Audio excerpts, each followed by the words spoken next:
Sr. Professor Figueiredo Dias, muito obrigado por nos receber aqui na sua casa, nomeadamente no seu escritório. Tenho muito gosto. Nós, neste desafio do Instituto Francisco Sá Carneiro, estamos a recolher um conjunto de testemunhos a nível nacional de pessoas que conviveram politicamente com o Dr. Francisco Sá Carneiro.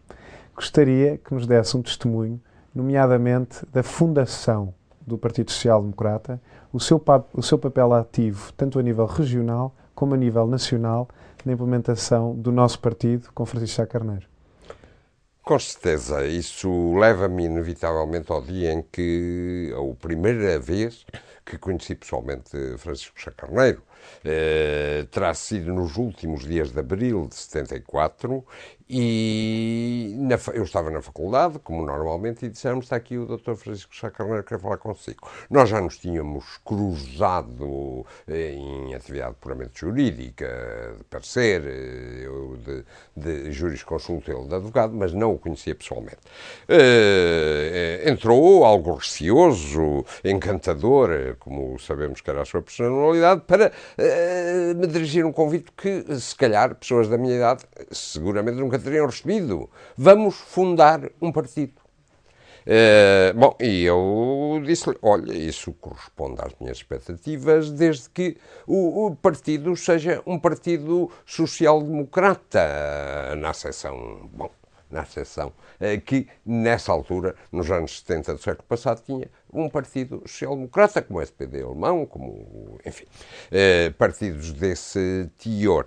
E ele logo aí me disse: pois, naturalmente, mas tem de ser um grande partido, e como eu não tenho razão, tenho facilidade em dizer: oh, Dr. Francisco Sá Carneiro, não é nada a minha ideia.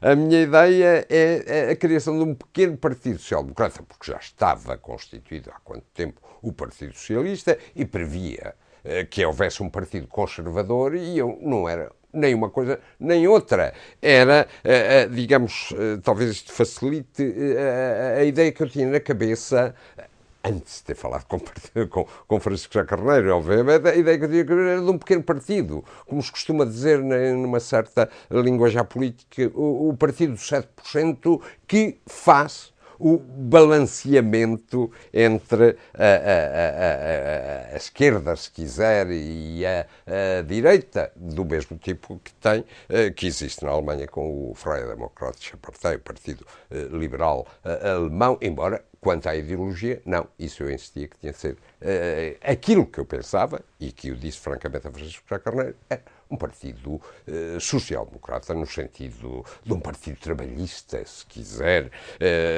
de um partido fabiano, que era uma literatura que eu tinha cultivado. Pois ele, julgo que gostou da minha conversa, disse: pois você tem de ser. E a verdade é que 3 ou 4 dias depois, refaça-se humildemente a história, o partido materialmente foi fundado em Coimbra, num pequeno restaurante das proximidades, onde estava Francisco Sá Carneiro, onde estava mais uma dúzia de pessoas, talvez. Daqui de Coimbra estava eu, estava o Dr. Bota Pinto e estava o Dr. Barbosa de Melo. E aí eu digo fundar materialmente, porquê? Porque aí é que tive eu de vir a casa para pegar nas linhas programáticas em alemão que eu tinha do SPD e ir para lá ainda à refeição, traduzir ou tentar traduzir o que lá estava escrito, para se ter uma ideia daquilo que na altura se viu já que unia todos os participantes. Daí saíram as linhas programáticas do Partido Social Democrata, que depois, como sabe, não se pôde chamar Partido Social Democrata, teve de se chamar Partido Popular Democrático, porque, entanto, um partido que nunca teve vida, verdadeiramente tinha apropriado o nome Partido Social Democrata, e depois, mais tarde, se fez a correção, passando para o PPD-PSD, de que ainda hoje se fala.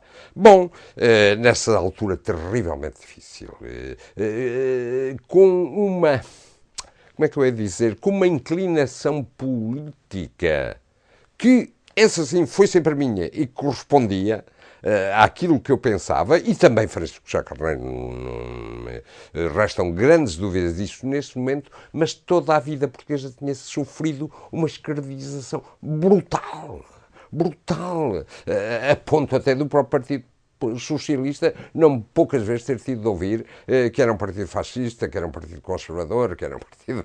está a ver? Ora bem, isso levava para uma social-democracia tal como eu a entendi, tal como Francisco Sá Carneiro a entendia no momento, embora também ele bradasse naturalmente contra essa esquerdização estúpida quase da vida política portuguesa, mas tínhamos ali um lugar, realmente, um lugar próprio, político próprio. Depois, já que está isso também contido na sua pergunta, naturalmente eu, repito, Mota Pinto, Barbosa de Melo, outros, Costa Andrade, um homem que faleceu já há muitos anos e que gozava de uma extraordinária simpatia de Francisco Sá Carneiro, o engenheiro Herménio Ramos de Carvalho, fomos as pessoas que procurámos, e com êxito, uma larga implantação do partido, primeiro na cidade, depois no distrito de Coimbra.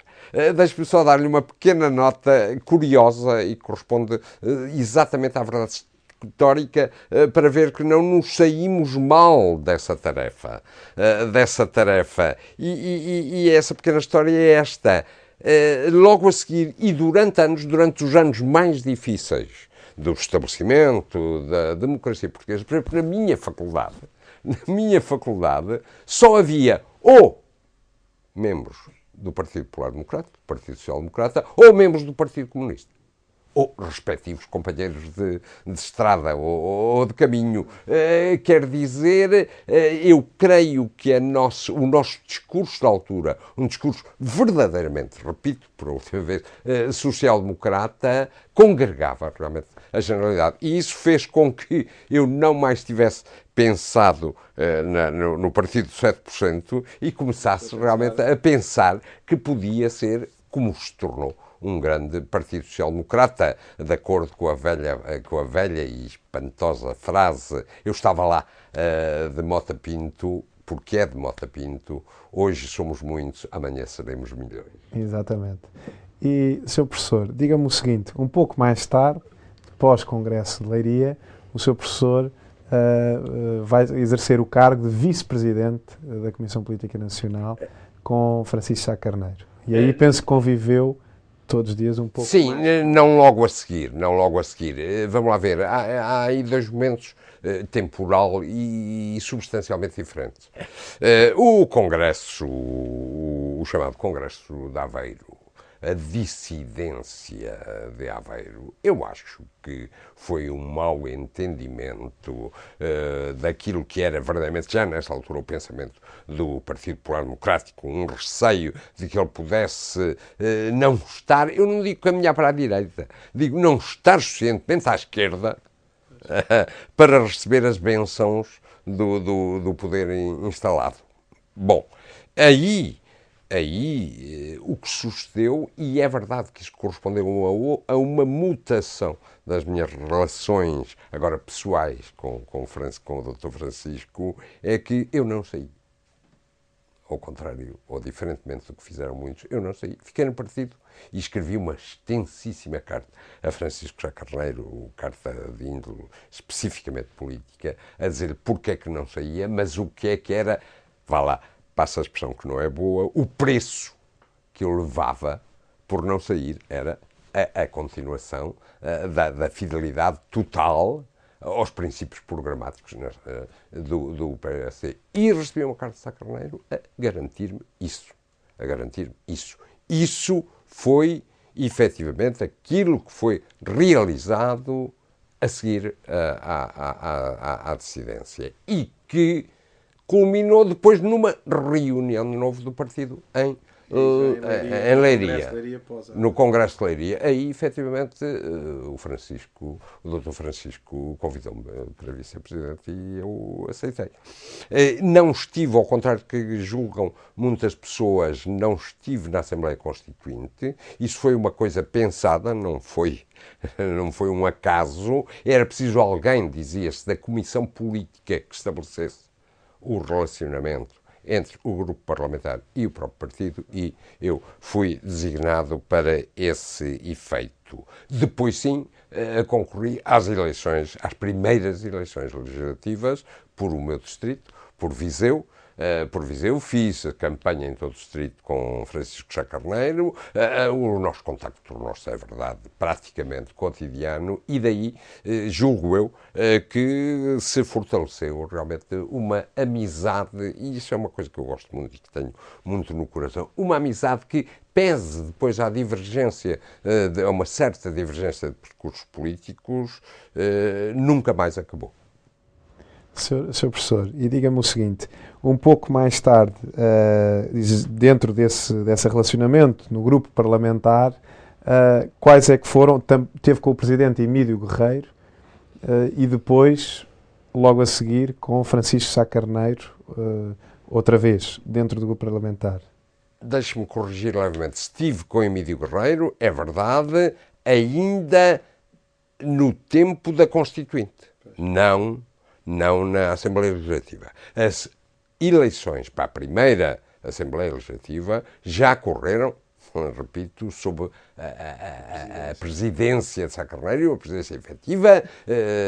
Viseu é dos maiores distritos deste país. Percorremos todos os concelhos antes da eleição de 25, da primeira eleição legislativa. E, portanto, mesmo durante essa legislatura de que eu só fiz parte por razões da minha vida particular e não política, na primeira legislativa o meu contacto com ele era diário, íamos ambos para a Assembleia, discutíamos ambos o que é que se havia de fazer em termos de grupo parlamentar, às vezes havia surpresas brutais. Lembro um dia em que Francisco Sá Carneiro aparece horrorizado e diz: vamos discutir Macau. Eu disse: o que és que eu faça? Bom, só que nunca houve tarefa tão fácil, acredito, como ser presidente daquele grupo parlamentar. Era um grupo parlamentar fantástico. Tínhamos os melhores, não tenho receio de o dizer, tínhamos os melhores em todos os campos, em todos os setores. Na cultura, na indústria, na economia, na educação, na segurança social, no sistema, enfim, de saúde, etc, etc. Eu era só quase virar para trás e dizer: tu, o Jorge Minado, enfim, não vou dizer nomes, naturalmente, porque poderia esquecer algum, mas era um grupo fantástico. Daí, se calhar, também um pouco o segredo de se tornar depois um partido tão grande, e um dos maiores partidos portugueses foi exatamente os seus quadros de excelência na época. Sim, isso já o era. As eleições, as eleições para a Assembleia Constituinte já não deixaram dúvidas a ninguém. De que estávamos perante um enorme partido, um partido destinado a um papel de primeiro plano na vida política portuguesa. Relativamente um pouco mais tarde, disse que não esteve na Constituinte, mas depois vai participar na revisão constitucional em 1980, não logo na primeira fase, mas numa segunda e terceira fase, como membro ativo. Não, também já não. O que sucedeu foi que, repito, eu fui para a Assembleia Legislativa, começa em 76 e saí em 77. Porquê? Por uma razão, repito, já há pouco disse da minha vida particular, abriram-me concursos que estavam fechados já há muitos anos para professor catedrático, e eu abandonei a Assembleia para fazer esse concurso. Mais tarde, abandono, digamos assim, o partido por uma certa militância ativa. E mesmo não abandonei o partido, efetivamente. Sou um trânsfuga nesse sentido. Abandonei o partido fundamentalmente porque fui altamente crítico, sempre de olhos nos olhos com Francisco Sá Carneiro, relativamente à hipótese que começou a surgir de uma AD, digamos, que corrigisse aquele erro brutal que cometeu a segunda legislatura, que foi o arco entre o PS e o CDS, deixando o PSD no meio, não é? E, por outro lado, e fundamentalmente por razões atinentes à reeleição ou não reeleição do Presidente da República, na altura. Bom, isto depois precipitou-se porque eu fui convidado para a Comissão Constitucional e, nessa altura, eu teria, obviamente, de pôr de parte as minhas ligações, não é? Isto também relaciona-se... Mas era o que eu queria dizer, e já há pouco acentuei, esta dissidência, se lhe quiser chamar assim, não teve, eu sei, tenho a certeza do que não teve, nem em mim, nem em Francisco Sá Carneiro, a menor influência no relacionamento pessoal. Já no tempo da AD havia uns almoços extremamente interessantes em que vinha um querido amigo também, enfim, da fundação do PSD, e eu vinha, digamos, de alguma forma como pessoa próxima do Presidente da República e passávamos ali realmente a fieira das grandes questões governativas, evidente, e de relacionamento, não é? Ainda havia o Conselho da Revolução, não esqueçamos, não é verdade? Nunca houve, naturalmente havia divergências de opinião, nunca houve nenhum escolho, por contrário, julgo eu julgo que não no contacto, que praticamente desapareceu, o Francisco Sá Carneiro era então Primeiro-Ministro, obviamente, não no contacto, mas eu creio que havia no ar a ideia de que continuávamos bons amigos, e isso de alguma forma tornou-se-me claríssimo um dia que eu, ou em Geneve ou em Zurique, não sei, estava com a minha mulher a regressar, meto-me num avião e aparece Francisco Sá Carneiro e esse Nuab Cassis, que vinham também a regressar. Bom, estávamos em classes diferentes. Eu, um modesto professor universitário, viajava em económica, ele, primeiro-ministro, obviamente, viajava. A verdade é que, muito simpaticamente, ele veio para a económica e as senhoras também se juntaram e passámos toda a viagem a conversar. E aí sim, Sá Carneiro disse-me, nunca o esquecerei, hei de trazer-te de novo para o partido. Disse, veremos. Bom, a viagem acabou. Estávamos à espera das malas, as dele vieram primeiro e disse, então pode-se ter certeza que logo que haja a reeleição do Presidente da República, eu entrarei contigo, hei de trazer-te de novo para o Partido Português do PSD. Pegou nas malas, saiu e nunca mais o vi. Pronto. E diga-me uma coisa, um pouco também a terminar, fazia-lhe aqui uma pergunta, nessa Comissão de Constituição, da Revisão Constitucional, onde participou. Da Comissão Constitucional, sim. Pensa que muito daqueles pensamentos e das ideias que o PSD liderava na altura, relativamente a uma Constituição mais moderna, mais a nível ocidental, contra aquela que era a maioria de todas as forças políticas na altura em Portugal, que tendiam para uma Constituição de base mais marxista, leninista, mais de esquerda. Pensa que esse pensamento, pensa que esse combate político foi determinante para termos a Constituição? Não tenho dúvida nenhuma. Estão aí documentos para o mostrar. Não é uma questão de opinião, não é?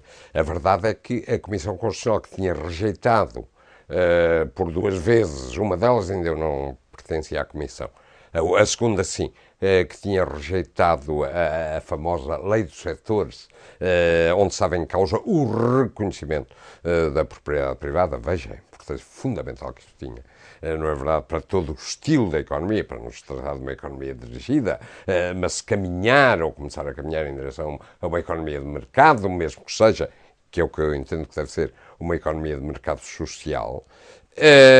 A terceira, a tese do reconhecimento da propriedade privada venceu. Ora bem, isso não é um sintoma, isso é um fundamento. sem o qual, obviamente, só se poderia trabalhar em termos governativos a quem fosse favorável nessa altura. Essa altura, e eram muito poucos que eram favoráveis à economia de mercado. Isso foi fundamental e nisso, já agora, enfim, é um incidente mas, é extraordinário, mas exerceu um papel fundamental. Também, uma outra pessoa com quem eu conversava imenso nessa altura, e que era o Coronel Melo Antunes. Por vezes não se tem esta ideia, não é? Só posso dizer, sem ir mais longe, que Francisco Sá Carneiro sabia muito bem disso. Sr. Professor, terminando, de tudo o que conheceu de Francisco Sá Carneiro, do que viveu politicamente com ele, de todo esse tempo, o que é que considera, para o tempo presente e para o futuro, algo que daqueles anos politicamente quentes, mas que poderiam ficar determinadas ideias ou, porventura, algumas diretivas da postura que tiveram, do combate político que tiveram, para o futuro e para o presente da vida política portuguesa atual?